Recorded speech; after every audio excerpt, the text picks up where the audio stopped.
Now, as leaders from Brazil, Russia, India, China and South Africa come together for the annual BRICS Summit, there's little doubt that the grouping has taken on new significance internationally. The bloc accounts for 26% of global GDP and is predicted to reshape the world economy by 2030. To unpack this further, I'm joined by international relations expert John Stremlau from the Wits University. Thank you very much for your time here, Mr. Stremlau. Obviously, a lot of people have questions around the relations between South Africa, at least, and the four other nations in the BRICS bloc. But many people would say it is growing. I mean, look at what we've achieved with China since 1998.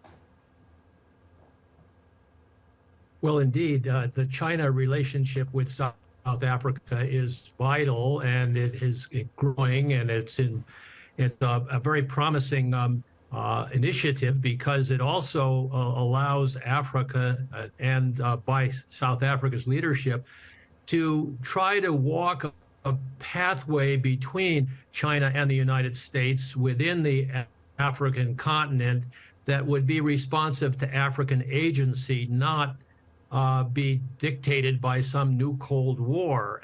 There are tensions in Europe, as we know. There's a war going on, and there's tensions in the South China Sea over Taiwan. But in Africa, it can be a win-win-win, and so therefore it's very important for South Africa to have a good relationship with China. But you showed me the arrival of the Indian Prime Minister. If you took India and China out of the BRICS, it would be a much smaller organization. But also, looking at the fact that we've hosted this before, this is our third time, I believe, that South Africa has hosted this. And our message has always been to put Africa first, which was something that we founded, obviously, from former head of state Thabo Mbeki with his Africa Renaissance, right? And we were criticized quite a lot. BRICS has become a very contentious topic when it comes to geopolitics and international politics. Am I right? Yes, you are right. And your reference to President Mbeki is a very important one because he did champion the African Renaissance and African agency. And the problem with the BRICS is that it's a big emerging market conglomeration plus South Africa.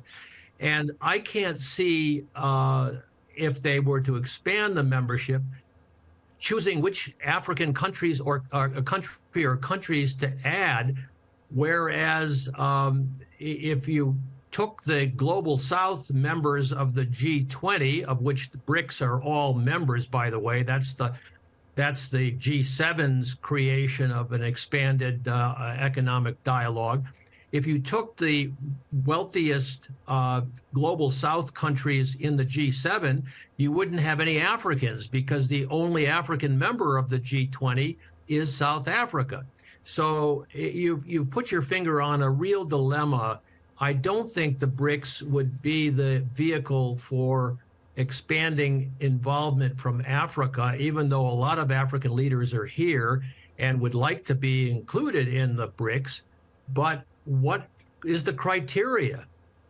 Exactly, and that was my next question. I mean, we're hearing that there are other countries, for instance, such as Argentina, who also want to join BRICS. And of course, the reconfiguration also questions what BRICS' priorities are now. Where do we go moving forward, especially because its agenda must have changed somehow, influenced by COVID-19, the lockdowns, etc., and the Russia-Ukraine war. So what is the criteria for another nation to join BRICS? Well, you raise, again, very important questions. It's not just COVID, it's climate change and it's communications and artificial intelligence that are going to affect all of humanity. What we have to do is to expand the collective, but have a coherent African position, and that's why the African Continental Free Trade Area is a useful reference, but it's still a way off into the future. Whereas the impact of the Ukraine war on African agriculture and fuel and inflation is very profound and far-reaching, and therefore one would hope that might come out of this summit is a quiet effort to try to get Putin on board for a peace process, and then have a consultation with the NATO powers to have Zelensky and company on board for a peace process. But that's not on the agenda, and they may be talking about it quietly. But what's on the agenda are pious hopes for a more integrated, more balanced world order economically. But we are living in the most unequitable, unequal country in the world. And so these kind of issues have to be dealt with locally, nationally. What about the towering of the collective GDP contribution? BRICS being at 31 or so %, and the G7 nations, it looks like it's going to tower the G7 nations' GDP contribution to the world. So with it expanding, for instance, is there a potential that if we do invite other nations into the BRICS bloc, we might have to bring some of our deadlines forward? Well, it's very difficult to forecast what the BRICS could do under these circumstances, and you're right to draw attention to the growing role the South is playing, namely China and India. But South Africa is only 2% of the economy of the BRICS, and only less than that for a little over 1% of the population. And so therefore, what South Africa should be focused on, in my view, is bringing Africa as a collective together, because they are 1/3 of the United Nations. But ironically, the Indians and the Brazilians would like to be on the Security Council, but they're vetoed by the Russians and the Chinese. So, you know, it's not easy doing diplomacy.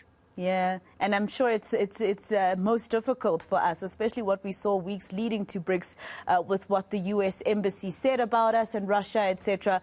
It has to be quite difficult for South Africa in particular, especially looking at our contribution with the overall GDP. Mr. Stremlau, thank you very much for your time. I wish I could extend our conversation even further, but it's a 3-day summit, and we are going to look for people to talk about, what we look forward to after it's concluded. Thank you for your time. International relations expert from Wits University, John Stremlau.